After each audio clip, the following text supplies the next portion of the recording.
Hi, everybody. My name is Sana Ahmed. I'm the founder of the Product Marketing Institute. And I have these two publications around product marketing podcast and the product marketing magazine. And the inspiration around these publications are to help the B2B industry and the thought leaders in this space understand what it takes to do product marketing at the B2B level, what we should be thinking about, and how we unite this whole process of developing a product and then having a product that we take to market and then having the product reach into the hands of customers in a way that makes sense. And so I really enjoy doing that, and I bring guests on my show every week who are thought leaders in their own right and are doing very unique innovative things with product marketing at their companies and with their products. So without further ado, I would love to introduce Nathan Schaeffler.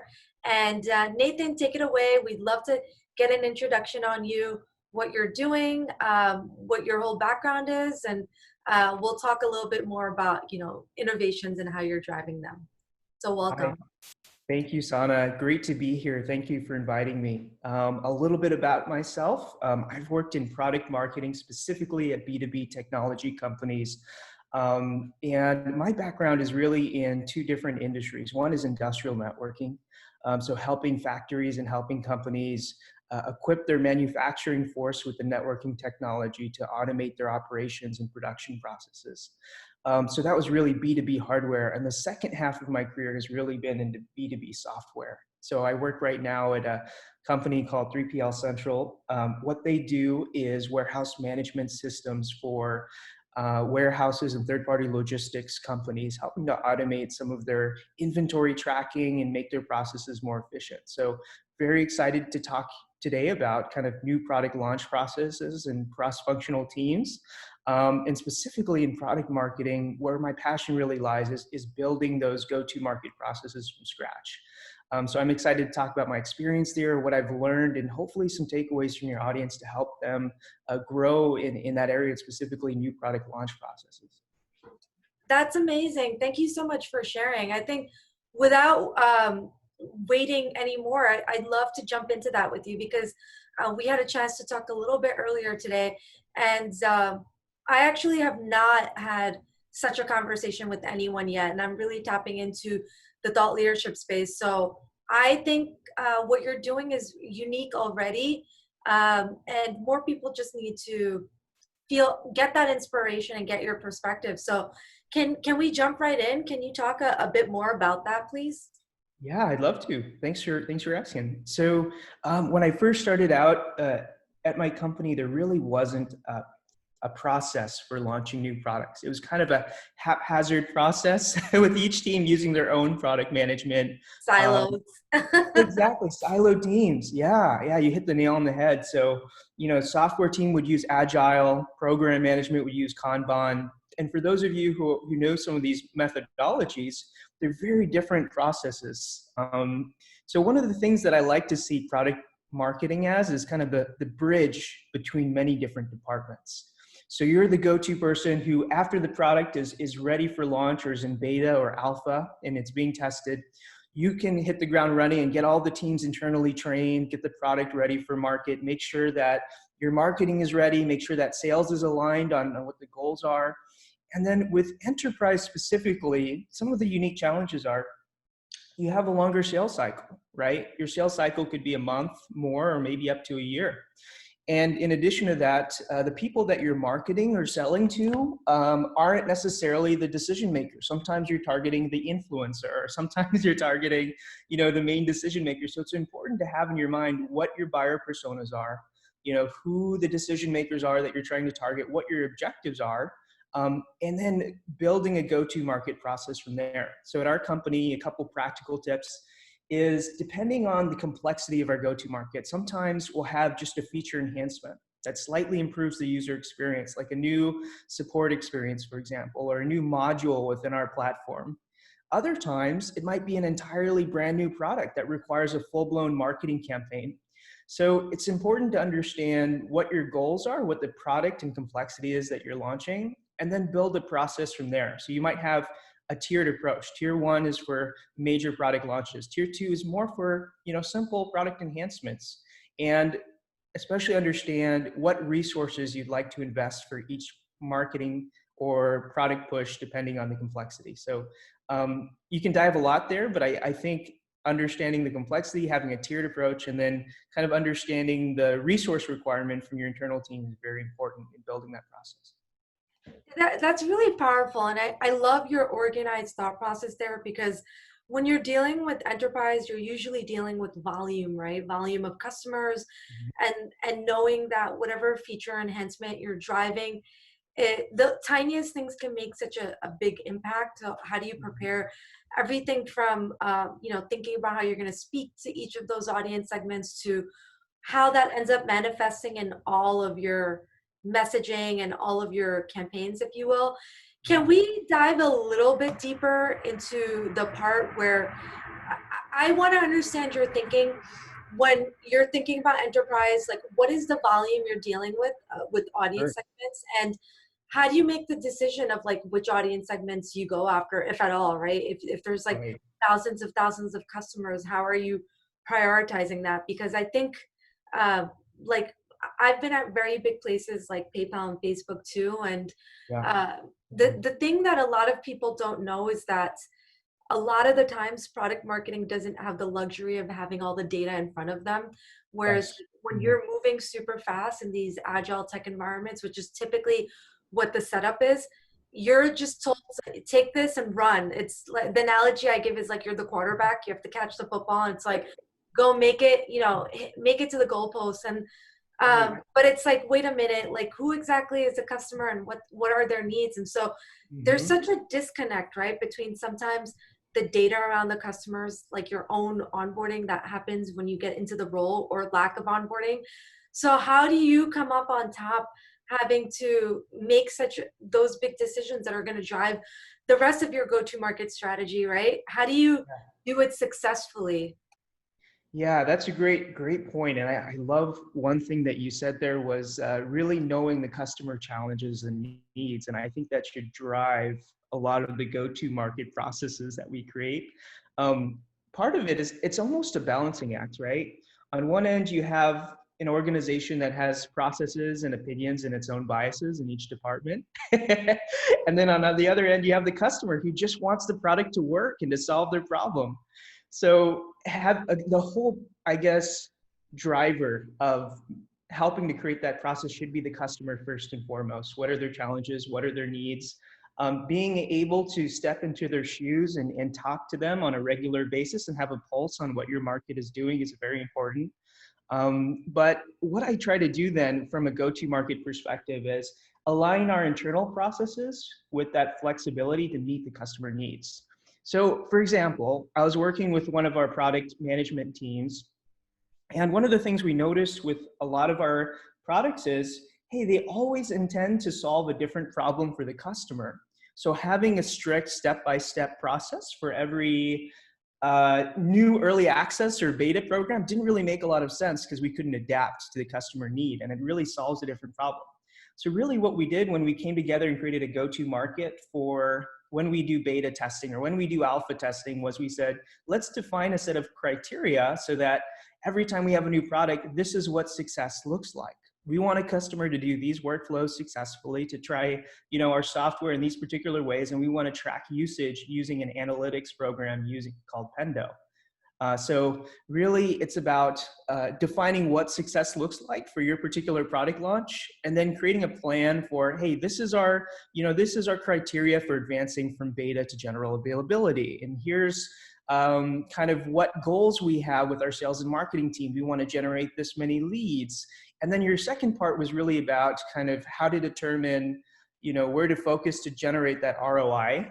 And I know that's a big concern for product marketers because at the end of the day, we have to report to an executive team and show results from our product marketing campaigns. So I really encourage the audience to think about not just the goals, but how do we measure those? And using tools like Salesforce campaigns, using tools like project management tools. Like a good one is SmartView or Trello. Just use as many things out there that you can that are free, that you can adapt and you can track results. With Salesforce campaigns, one of the things I love about it is you can track all of the opportunities tied to your campaigns. What's interesting is you mentioned a nuance, which is how do you volume, like getting volume is the key to product campaigns. But depending on the company and your transaction size, fewer opportunities can be a successful campaign. For example, the last company I worked at, the average transaction value was between $20,000 and $100,000 annually.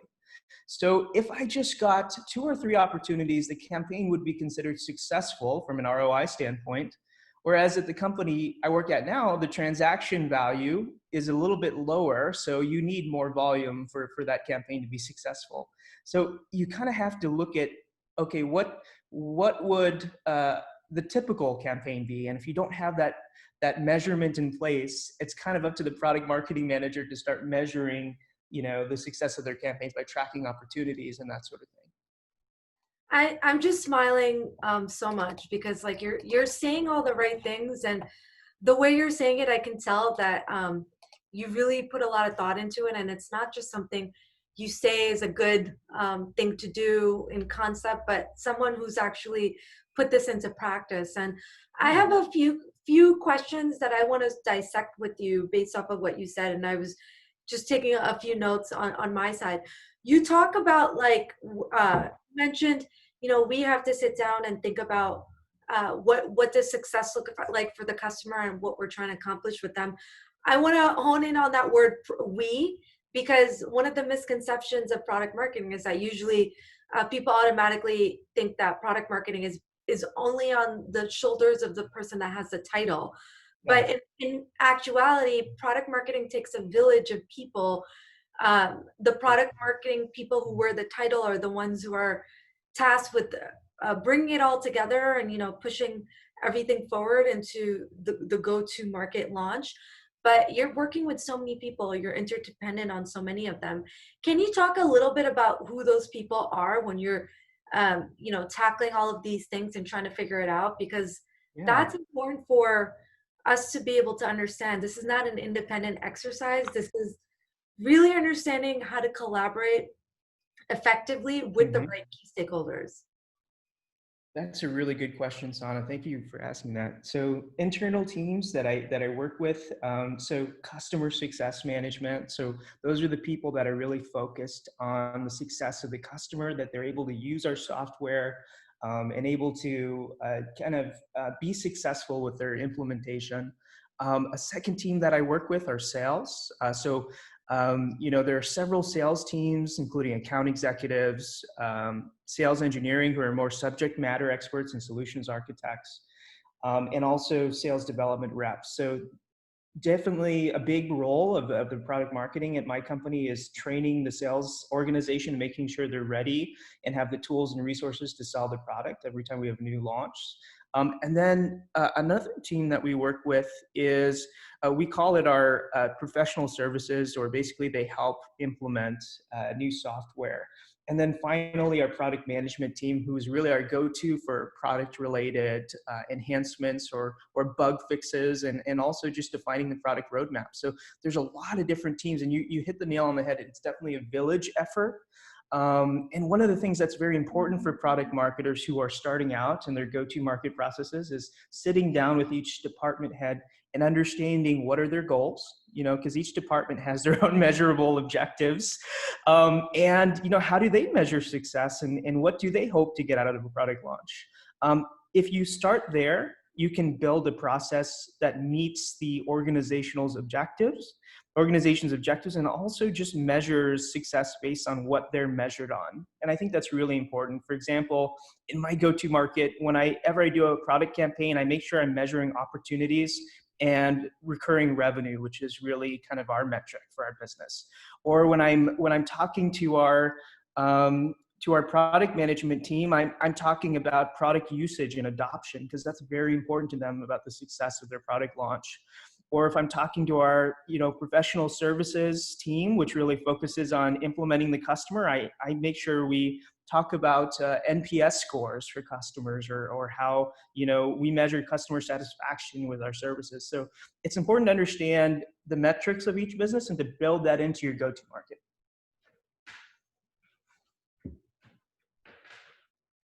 Yeah, absolutely. I again, you have me just smiling all over because you're saying all the right things, and that's something that often happens is you have to understand how to be this diplomat. It's how are you going to I convince like people? that analogy. Yeah. So you are a diplomat. It's understanding all the different teams you're working with and what their goals are, and then how do you come up with a product marketing roadmap, if you will, that ties in everyone's success? Because you, as a Mhm. product marketer, are not going to have all these people reporting to you, right? So then why should they work with you? Yep. And if you have to quickly build the ground with them and the pathways of, well, there's something in it for you as well. Like my business agenda is to also feed into your metrics and key performance indicators, and that's how it makes sense for us to be able to work with each other. Because oftentimes, product marketing is more of like an influence or a backbone to a lot of marketing, sales, business strategy, and client services efforts versus maybe having like a direct KPI impact necessarily, because you're supporting those people who are then working towards their goals. And so it's really being able to sometimes understand that two-step process and really being able to communicate that in the right way that is persuading all those cross teams to want to work with you. Do you agree with that? Essentially, I feel like that's sort of what you Yeah. were saying too. I think you're right on that. Is it's really a group effort and understanding what motivates people. And this is the fun part: is we're not just, you said diplomats. We're not just technical product marketing managers. We're also kind of have to be masters of psychology and motivation in a way, because the people we work with each have their own individual motivations too. You can kind of tell, when you're working with a subject matter expert who wants to be a thought leader, how do I help them reach their goals, and how do I give them the spotlight when they help with a product campaign or a webinar, and they share a little bit about the product expertise, and they promote the product in the process. Or, hey, I'm a sales guy, I care about commission, I want to get that big bonus check at the end of the quarter. How do I motivate them and speak to how my product can help them sell more and meet their goals? So it's so much psychology and diplomacy that makes your job exciting and fun. And I feel like every day is different. And product marketing is such a hybrid role. It's different than any other role I've ever been in. So I really love what I'm really passionate about it. You're right. Awesome. Yeah, these are all the reasons why I love it too, because it allows you to truly be able to help people on different levels, right? You can understand what your professional objectives are, but it's to be able to be the connector and bring people together, and Mhm. also connect them to to their personal purpose. You'll find, I think, naturally, just observing as a human to another human, that they will be more driven as a result and want to be able to collaborate with you. Because of course, on a business setting, things are about the bottom line, but on a personal level, you have to convince your human spirit a little bit more beyond what just that bottom line looks like. What is that personal drive for you? So you Mhm. say very well. I want to go into transition this part, and maybe further dissect it, because we talk about, Mhm. there's two parts of success, right? When it comes to products marketing, it's internally aligning all of the teams to be able to understand how are we sort of like these wheels in this bigger go to market engine. And then externally, it's like, how do we define success for the customer, and how do we convince them? And one of the things that you mentioned was like, what is it that the customers want, and how do we design that customer journey, if you will? And you mentioned tools like Pendo.io that I'm also a big fan of being able to design that journey and be able to measure it. Let's talk about that, because um, again, what I want to point out is that when you're working in technology, there's not all the information is in front of you, especially when you're on the product marketing side, because you're getting a product that is very much complete, and you're just being asked like, take this and go, right? So how do you quickly try to validate some of those assumptions, get it as close as possible to the reality of, hey, this is actually what the customer wants, and this is what success looks like for them? Is it a little bit of informing the customer of what that success is? Or is Yeah. it also a little bit of trying to discover what their success is and then coming up with an answer that's a combination of the two?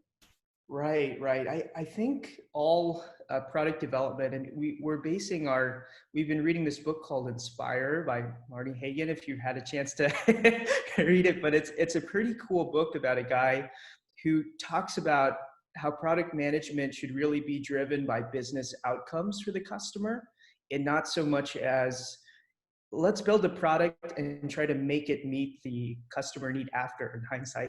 So I'm a big fan of, hey, let's start with discovery calls and putting together an early access group and validating that our solution works. So one of the things that we do is we get a group of 10 to 15 customers every time we launch a new product, and we have them try it out, test it, and break it, and find any bugs before we invest too many resources in building out the standard product.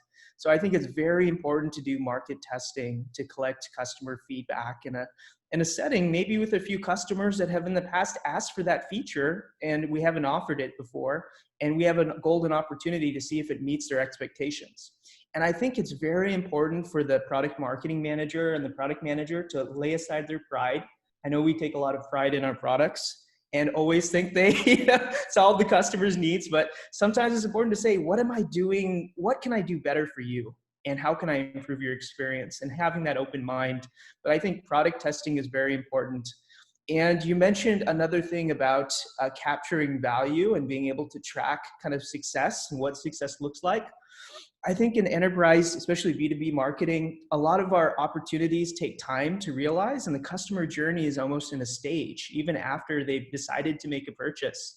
So the stages might be, and this is based on IBM's kind of multi-stage models. It starts with interest. Hey, I'm interested in the product. I don't necessarily, I haven't subscribed to your solution, but I'm interested at this stage. And then you have qualifying. The salesperson tries to ask questions. Okay, is this a good fit? What's your timeline? What does your budget look like? And then after that qualifying, then you have kind of a proof of concept. We want to test it out. We want to, try out, do that test drive, and then we'll make a decision. And then finally closing, and then post sale. So all of these touch points or this customer journey, you have to make sure you're engaging the customer with the right resources at the right time to help facilitate their move along that funnel. So in B2B, we talk about funnel analysis. You've got to be able to track that either in Salesforce or some other CRM. And then you have to develop resources to help them move from stage to stage. If I'm in the proof of concept and I want to help them close, maybe an ROI calculator would be helpful. Or, hey, maybe I'm in the beginning stages and I'm interested, maybe a short video showing them the benefits in a YouTube video would be helpful.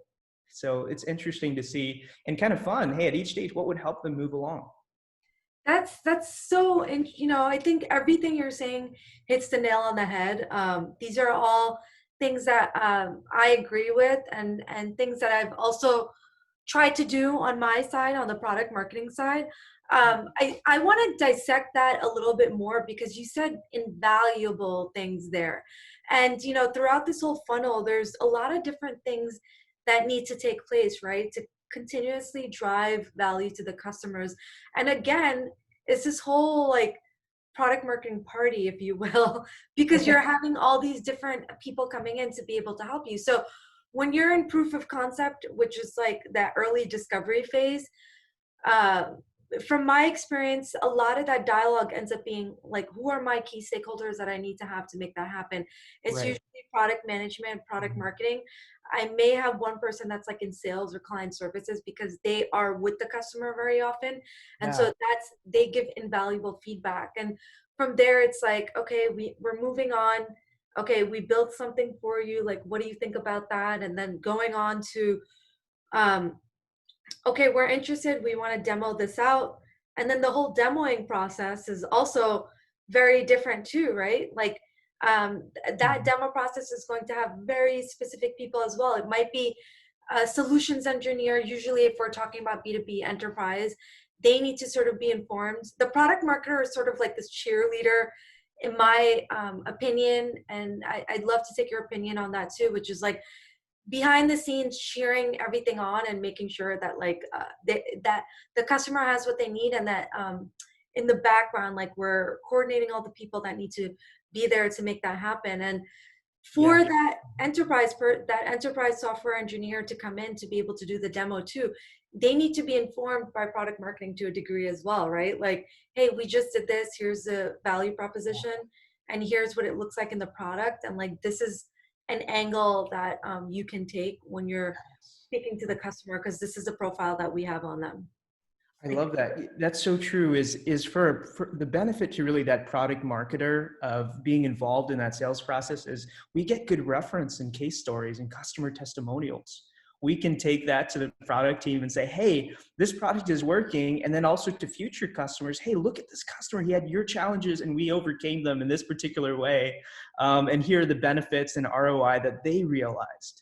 So I think, that's the benefit to the product marketer. Now, the way we can impact that process and kind of coach them through it, I think is through a few ways. One is they always, and every product marketer has kind of been in this scenario where sales guy's about to close a deal and they say, hey, product marketer, I need this internal help. Can you help me? I need this case resolved because they have this issue in their backlog and they're not going to buy unless this is resolved. Or, hey, product marketer, I need a nice sales pitch deck that addresses this vertical market that has these specific pain points. So being able to support your sales team is very important, either with collateral or with moving things internally to be able to solve customers' problems. But I think apart from just the day-to-day, there's a danger of that becoming your full-time job unless you create scalable processes. I was And I going to think it's, say that. That's so important. Please dive a little bit more deeper into that, because that can split into sales training, sales enablement, materials, and then there's like content marketing that also might come in, or you might have to do all of that, right? yeah, exactly. Sales enablement is so important. So here's what I suggest for those scalable processes is when you start out with your sales team, create a central location where you can store all of your sales resources that you develop. It may sound like, hey, this is something simple, but it'll make a world of difference for your salespeople. And you might cut down on all of the emails and requests. And you say, hey, here's where you can find all of the marketing content. And you can even divide it. You can say, for these vertical markets, for these customer segments, use these resources. Here's a sales pitch deck. Here's a YouTube video demo. And what would even help your team even more is if you divided it by sales stage. They're in the interest stage, and I'm just going to use the three that are simple: awareness, consideration, and decision stage, right? For awareness stage, maybe you want to put all your videos in that column. For decision stage, put all of your white papers and things that will help customers make decisions. And for your decision stage, ROI calculator, right? So make sure that you segment it in a way that's useful for your audience, and then have a central location for that stuff. And another thing that's important for sales enablement is, hey, competitive intelligence, right? Salespeople don't have the time to create battle cards or look at what your competitors are doing, but maybe you do. And that's the value you can add and make yourself essential to your organization, is by helping them with the things that they don't have time for, but that would help them sell more. Yeah, it's everything you're saying is invaluable, and something in a way that product marketing has to participate in, whether they're facilitating all of these different creations of like materials that's needed for the sales cycle, or they're creating it themselves.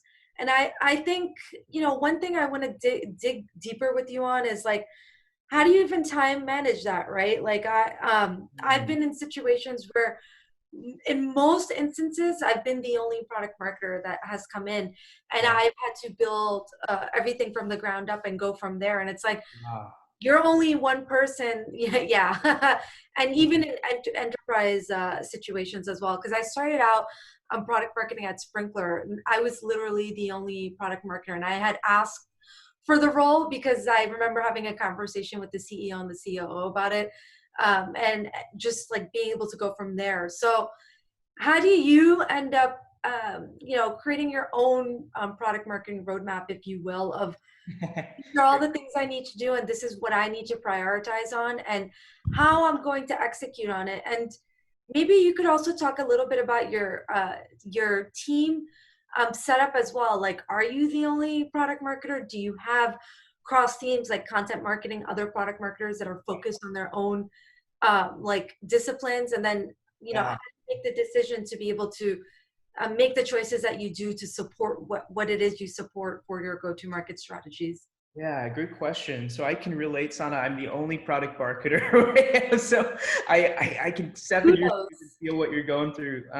But yeah, so my team is organized. We have a chief marketing officer. We have a demand gen team that reports to them, which includes digital marketing and content development. And then we have product marketing, which is really my solo practice. Uh, but that's kind of how we're set up right now. At the previous company I worked with, I was a product specialist, product marketing specialist. So we had actually several different product marketers, and each of them was vertical market focused. So depending on kind of the size of your organization and also the resources, you might have a different setup. But how does that play a role in the go-to-market process and that development?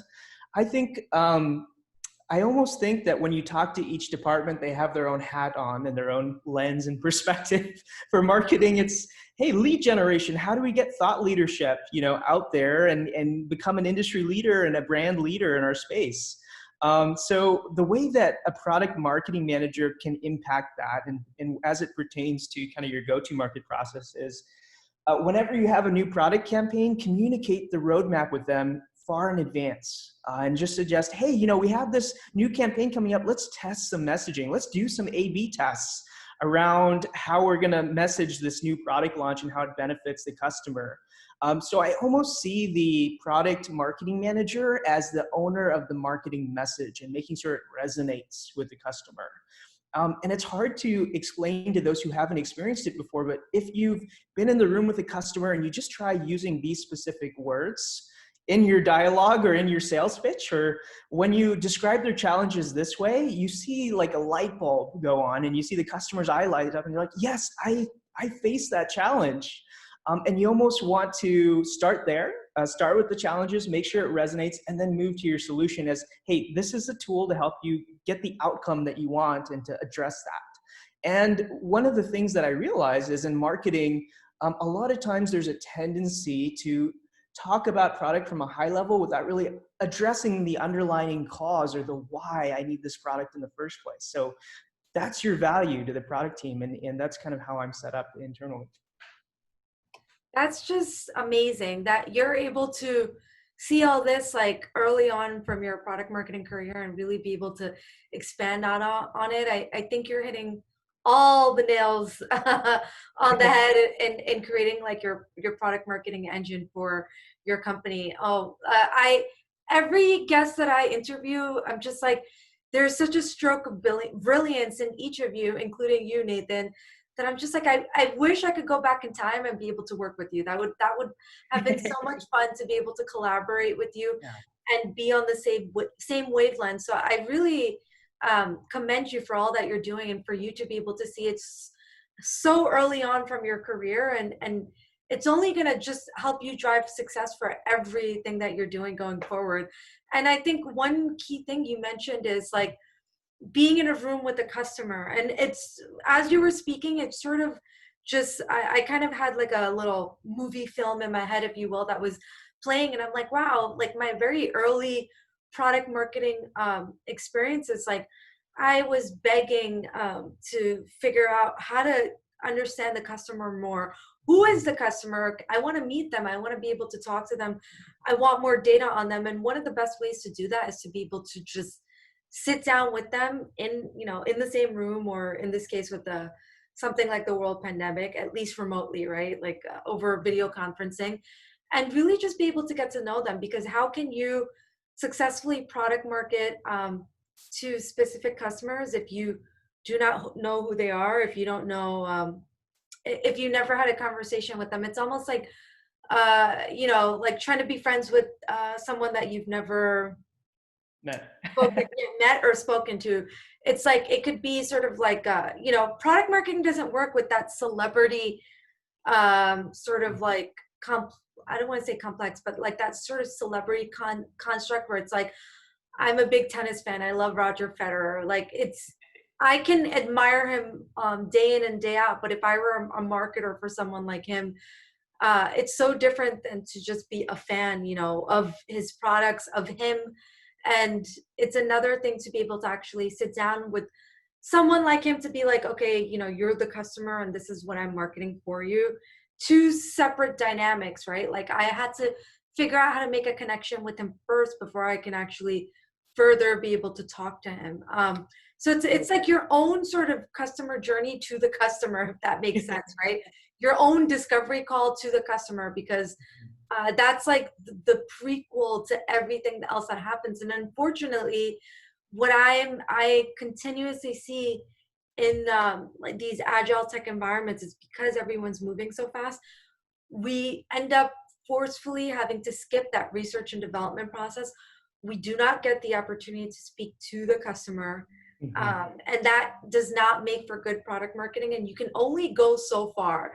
It's Yeah. like seeing like the big road ahead of you, and you know that that's like 10 steps, and to reach that, you'll hit this huge milestone. But by not doing those prequel steps, it's like, oh, I can only take 2 steps, and I have severe like leg cramps, and I know what it takes to complete those future 8 steps to move forward, but I can't because I didn't do this other stuff beforehand. So that's like the awareness that I'm constantly That's awesome. aiming to raise with leaderships within product marketing, is that like all of these things are so essential. Let's understand what that pathway looks like, and let's make a point to not skip those steps, especially when it comes to knowing the customer.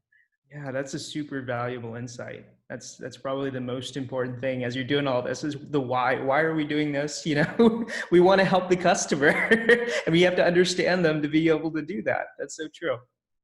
And if you don't wake up, I think, and coming into work, at least at the very least asking a why, asking the whys of all the questions in product marketing, then you know that there's a disconnect between you and what you're doing. Or if you're not being given the opportunity also to ask why, because it's like in some instances, product marketing is just understood in different ways because not everyone has a product marketing background. So you might have a manager who does not understand product marketing at all, and they'll just be like, okay, it's a weekend, go work on this pitch deck.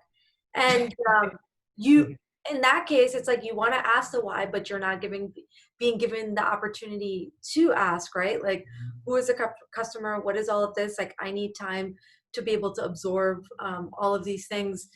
In Right. I want to sort of put the cherry on top of this, because I was talking to before this recording, and I said, I was just watching Jean-Claude Biver. He's this famous Swiss watchmaker and just genius when it comes to the way he took innovation and drove it from a marketing perspective. And he kind of like fused both the product development side of things and the marketing side of things. And one of his initial way of how he started into his illustrious career in driving innovation and creating these amazing unique different watches, right?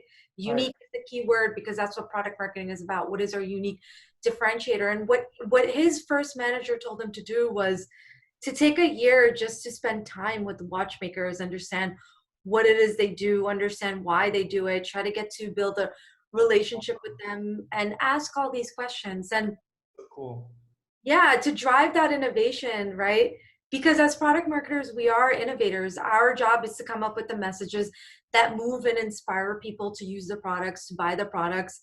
Yes. Um, if we don't get to ask the whys enough and early on, we're not innovating. We're just sort of, as Jean Claude describes, like you don't want to be the fish that moves with the stream. You want to go upstream, because if you're moving with the stream, he says, you're pretty much a dead fish, right? Those are, you Yeah.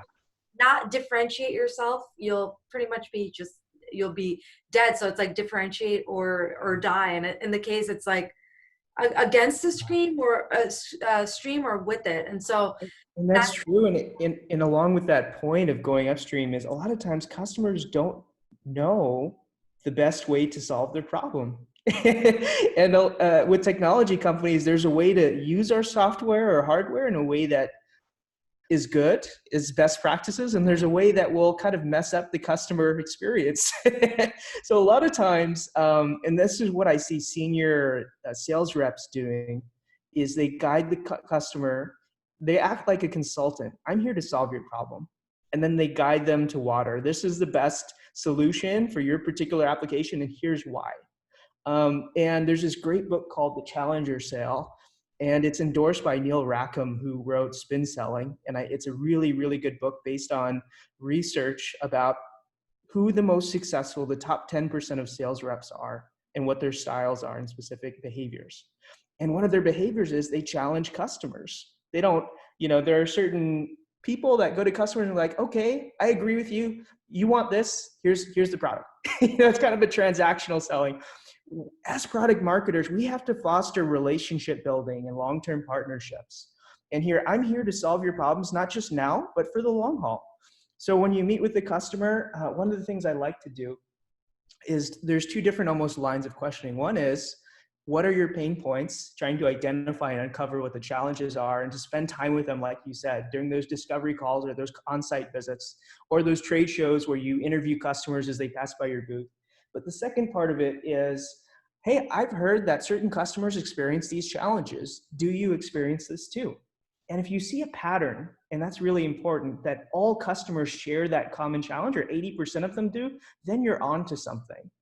And I think that's something that a lot of is tempting for junior salespeople and product marketers, is jumping to the solution and saying, this is the solution and here's why you should buy it. No, it should start with, what's your problem and how can we help you? And then let them respond, and then take their words, especially if you see 10 customers or 30 customers using the same words, and create a message out of that. So it's very important to go outside in rather than inside out. And I think that's what makes that watchmaker so innovative and brilliant, is he starts with understanding the customer problem and building from there, and what their life and ecosystem looks like. Yeah, absolutely. I mean, you hit again. You speak so eloquently and very well. You in everything that you said, it's about what is the product market fit, right? In all of this, and by asking the questions in the right way and allowing the customer to participate in discovering their problem and then participating with their solution, you find like that. What is that 80% of customers that want? And it's like, oh, this is a product market fit, and this is how I will be able to move forward. The trick with really good, I think, product strategy, if we were to take a step back from product development to product marketing, the really, really smart companies, the ones that are driving innovations, ask these questions early on. So when you're in the proof of concept phase, a lot of this very conversation that we just had about how do you discover what the problem of the customer is, you start that, pre-development. And Yeah. and it's just this very weird thing that we have to shift for all like product marketing, because generally speaking, what is commonly accepted, and this is a big error, is that in product marketing you think that you have to ask that question after the fact, right? After all of these things are developed, then you're trying to figure out product market fit. And in that point, you might have a completely different product. Most likely you end up having a completely different product than what the customer wants. And then all this amazing innovation that you can do as a product marketer is so limited. It becomes so inhibited because Mm-hmm. you're working in such a smaller ballpark than, let's say, having like a continent of ideas to play around with and really be able to go from there. I don't know if you've had any experiences with that, but if you did, like, would you sort of like agree or understand maybe that perspective? Yeah, I think it's important to understand like, what's your sphere of influence, as you were mentioning, like, hey, this is how you're small, this is how you impact the product development process, or this is how you impact the customer experience, or this is the message, this is how you impact the message. I think there's two ways to look at it. One is, how do we package, or how do we message our existing product, and how do we feed into the product development pipeline? So for the messaging, a lot of times that conversation revolves around what's unique about my product. Why are customers going to me versus other competitor B, C, or D? And I think that's really important to tease out when you're talking to customers, or maybe doing a win-loss survey, or you're surveying customers through, an in-app experiences. Hey, what drove you to make a buying decision and to purchase this? What is that secret sauce that my company has that no one else has? And then the second thing is to drive product development. Is a lot of PMs, because they're so absorbed in product development and kind of the technical nature of their products, they don't have time to really scope out the market. And that's really within the PMM's kind of scope of influence. Is I'm going to go out and I'm going to talk to customers. I'm going to analyze industry trends. I'm going to do win-loss surveys. And I'm going to bring that vital intelligence back to the product team so they can do things like product positioning. One of the most difficult things that I think a product marketer will ever do is product pricing and helping to inform that process. And every organization has their own pricing process. Often it's finance defining, here's the minimum margin. It's product team defining what we want to package. And it's product marketing who should be saying, here's what the market thinks. And you need to be able to tap into that and share that context with the team so that when they go to market, the products will be well positioned and sales will thrive. And I've seen cases where products have been mispriced when customers say, oh my gosh, this product, I can buy this other solution that's in your portfolio that's cheaper and it offers more functionality. Why do I need this? And I've seen other times where it was well priced and the customers just said, hey, I don't quite need all the features of product A that's in that premium quality, and I don't need that lower price product. I need something in between. This is a good fit and the price point is fair. So you need to be able to be that voice of the market, voice of customer to your organization and influence it that way. Absolutely. You have an amazing product marketing career ahead of you. I can see you doing just amazing things constantly. So I'm just really excited and honored to be able to have you on this show, and I hope we are able to continue this conversation and hear from you even into the future, because I feel like you're going to be one of those big product marketing innovators who are like, I did this in this way, and this is a big impact, and I just tried like a completely new way of doing things. You understand the fundamentals, and you understand the relationships between all the people you have to work with, and how to move them and drive them, both from a level of passion, but also from a level of process and technicality. So I really appreciate that. And then now you have all this freedom with all that discipline that you're one of the few that I've come across that can actually have the liberty to try new things while maintaining this discipline. So I really appreciate you coming on the show and really being able to share all of this. Do you have any other closing thoughts that you'd love to share with everyone? Anything from if anyone wants to communicate with you, stay in touch with you, follow you online, and maybe things we should be looking out for you if there's anything you're doing now or into the future. Yeah, thank you, Sana. I really appreciate, having me on, and it's been such a great experience learning from you as well and kind of what you've gone through as a PM and also a PMM. One thing I'd like to leave the audience with is just be humble. This is a new field and a new discipline, and I wouldn't say there are best practices just yet. We're all kind of learning from each other and growing together. So I would say keep an open mind, be humble, and always keep that listening ear toward the customers. Hey, how can I help solve their problems? And if you want to keep in touch, feel free to connect with me on LinkedIn. Nathan Schlaffer, Schlaffer. Would love to connect with you and just stay in touch. And thanks for inviting me to the program. That's pretty much all I have to say. Thank you very much, and I'll make sure that I have all of your contact, your LinkedIn URL in the description underneath the podcast as well, so that people are able to be able to reach out to you. Thanks again, and I really hope that I get to have you on again at some point down the line, because you're doing amazing things. Thanks, everybody. Thank you. Appreciate it. 1 second.